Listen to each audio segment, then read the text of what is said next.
If you watch my recent video, you would know that I've been really struggling with how to present the Goldeneye footage, as well as all of my findings, and I finally figured it out. And if you thought the pinboard I had before was bad, then I promise you're not ready for this.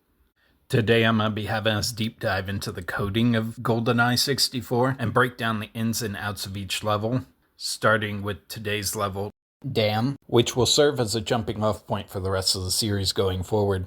I do want to break away real quick and talk to you guys for a minute. I know I'm not going to be the best about this, but we're going to try anyway.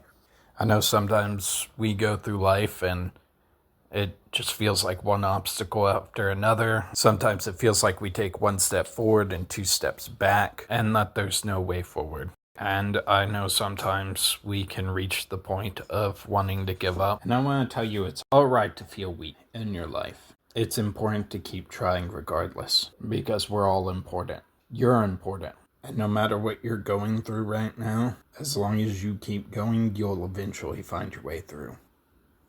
I know it's tough, but keep fighting. With that said, let's jump right in. So the first thing I want to talk about going into this level is the Siberian Guards. Looking through the Function Explorer, the first thing you'll probably notice is that there are 14 guards drawn in when the level begins. You'll also notice that 2 of them are grenade guards, which would be incredibly helpful for destroying the lock later in the level, as well as all the alarms, at least in the context of a Slappers Only run. The problem is, let's take a look at those guards, which I'll slap up Brady Bunch style here. As you can see, all the guards have been found, and we can even go so far as to identify which part of the code they are, as the 6 guards on the towers all follow a set path, lining them up comfortably with 2-7 through 2C in the actors. The guard in the opening cutscene is actually incorrectly labeled as the gate guard. As you can see in my run here, where that introduction never actually took place, you could actually see the guard enter the area much later, as the gate was never opened for him in the first place.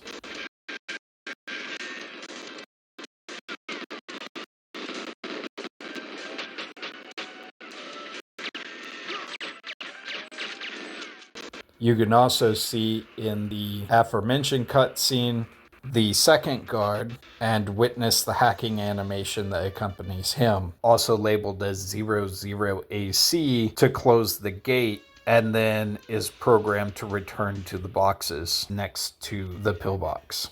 Meaning that actor 02 is actually the guard that walks through the gate in the introduction, and despite his follow-up process being labeled as bunker guard, he would actually be the guard that's by the metal crates on the left.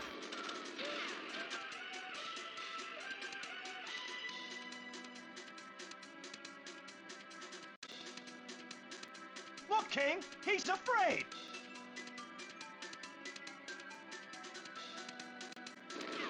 There are also 4 guards along the way who are very stationary until they see you, fitting those 4 comfortably at 04 through 07, leaving only 2 guards left over, both conveniently being the grenade guards inside the pillbox.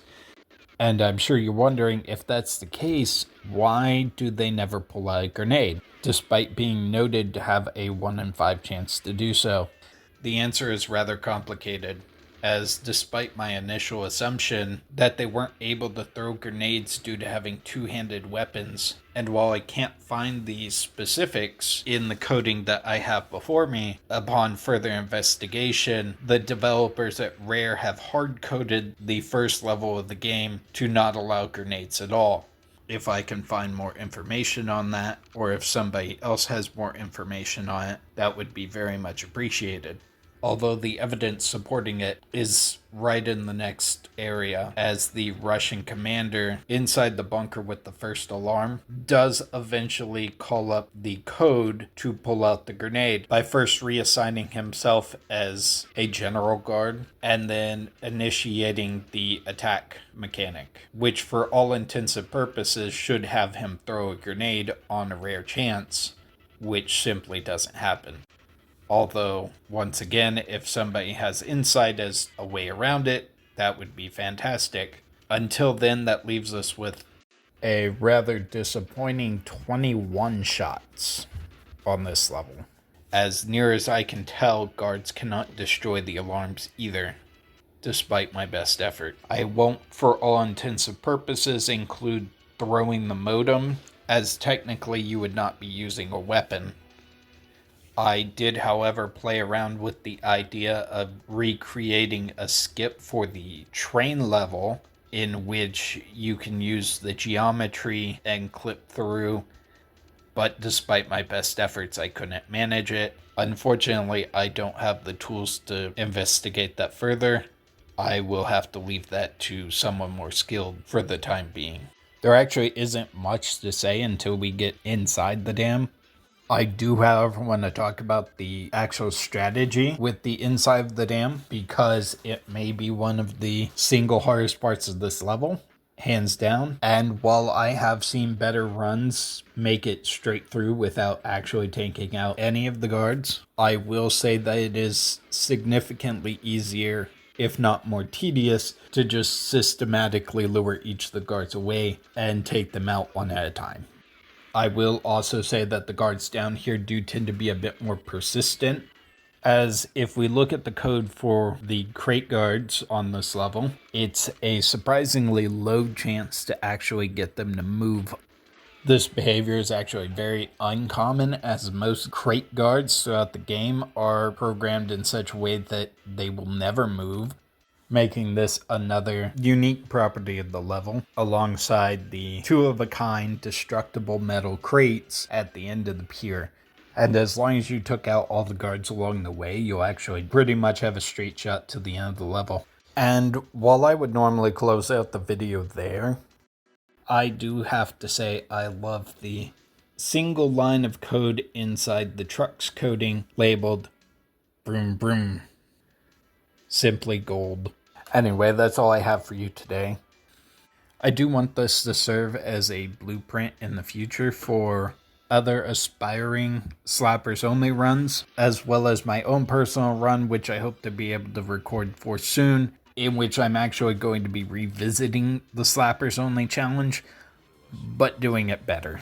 So much so that I think it should probably end up being a totally separate category, but I hope you stay tuned for that. I do hope to learn some things myself digging through the code with you, and I'm very excited to continue with this series, as I'm especially excited to cover the level Control, as despite my own initial assumptions, it may be the second easiest level in the game.